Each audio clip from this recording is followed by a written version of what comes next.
After about a 5-year hiatus and a couple of delays, the Saints Row series has finally returned. With no new GTA game in sight, you may think that this is the perfect time for the Saints Row franchise to shine. Welcome back, old fans, and win some new ones. But things are not going smoothly for the Saints Row. The early reactions to 2022 Saints Row have ranged from mixed to downright hostile. What should have easily been one of the year's biggest games is now the subject of widespread fan backlash. It can be challenging to fully understand the true nature of Saints Row's controversy because of how quickly it spread. Right now there are many people who have different opinions about Saints Row.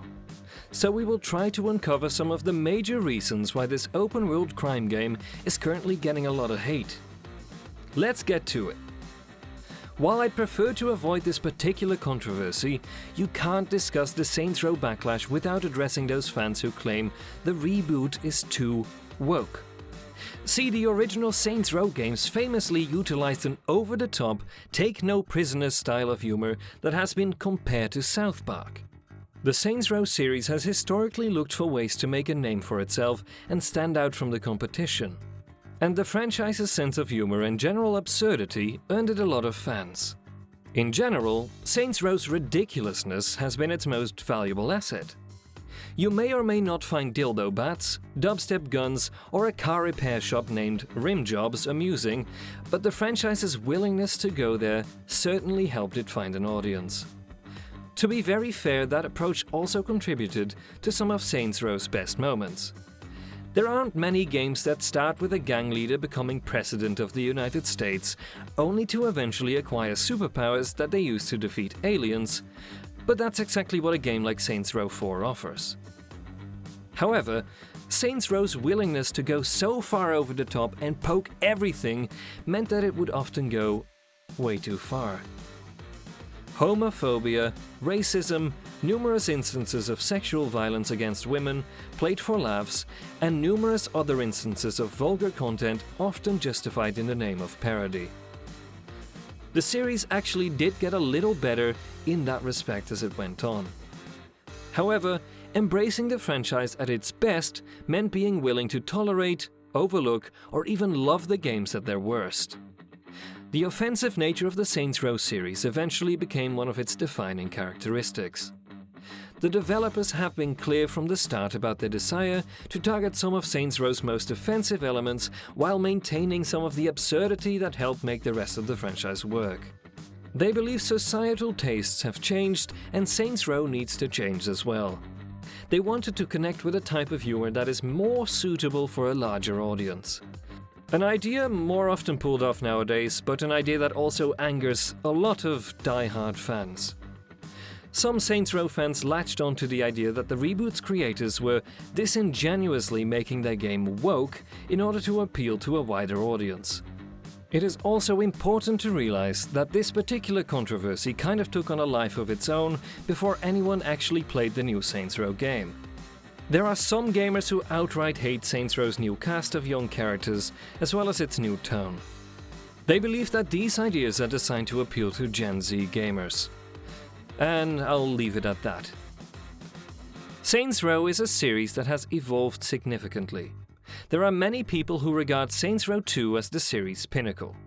The original Saints Row was essentially a GTA clone. While some of the Saints Row identity was present, it wasn't so overwhelming.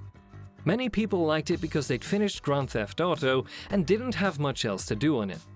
In comparison, Saints Row 2 was fantastic. As previously stated, the Saints Row identity was introduced. It essentially evolved into its own entity.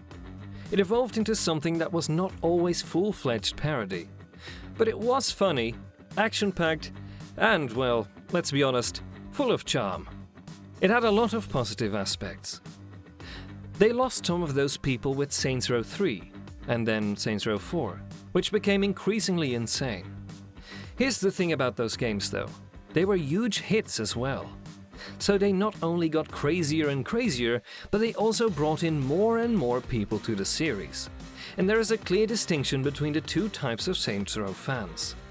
Those who enjoy a dash of humor with their over-the-top flavor of crime open world, as well as those who enjoy a good action game with a very over-the-top open world that is just irreverent and insane at all times. As a result, they attempted to please both of these groups, which was not the best course of action. You can't be everything to everyone, and if you try to please everyone, you'll end up pleasing no one. And that's exactly what happened here in many ways. It lacks pungency. Is it sometimes ridiculous and amusing? Sure, absolutely.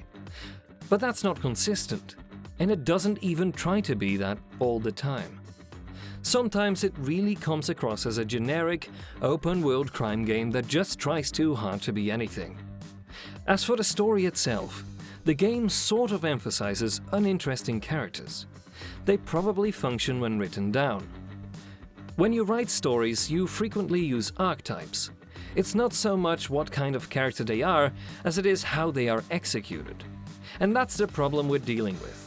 These individuals lack personalities and are simply a collection of various jokes. A few of the jokes are funny. There are some brief moments.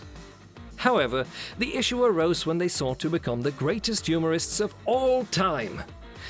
This game's jokes are also incredibly long and complicated. Some fans have been consistently let down by the Saints Row franchise for a long time. The first 4 Saints Row games received generally favorable reviews, but since Saints Row 3 fully embraced the sillier aspects of the first 2 games, there has been some backlash against the franchise. While some people appreciated the series' turn towards the utterly ridiculous, others thought it went too far. In some ways, the anger you might be seeing towards 2022 Saints Row is being fueled by years' worth of disappointment towards the franchise itself. Furthermore, I think that Saints Row suffers from numerous bugs and glitches as well, which doesn't work in its favor. Some of the anger you're seeing towards Saints Row is directed towards the game's various technical problems. It's still a very buggy game that is sure to upset those who generally can't tolerate technical problems in video games. There's also the popular idea that some studios are becoming a little too comfortable with releasing unfinished games. At the end of the day, the game does have a lot of problems. I genuinely respect developer Volition's attempt to retain the best parts of previous Saints Row games while trying to resolve some of the franchise's legacy issues in a way that will help the series reach new players. On paper, I think that was a great move. Unfortunately, the right intentions can't fully disguise this title's technical issues, undercooked gameplay elements, unengaging plot/characters, and often failed attempts of humor. There's very little in this game that other games haven't done better. And that, I think, is why Saints Row is getting so much hate. But what do you think? Leave us a comment. Let us know. If you like this video, well, click like. If you're not subscribed, now is a great time to do so. We are a brand new channel, so your sub and like means a lot to us. And as always, thank you very much for watching this video.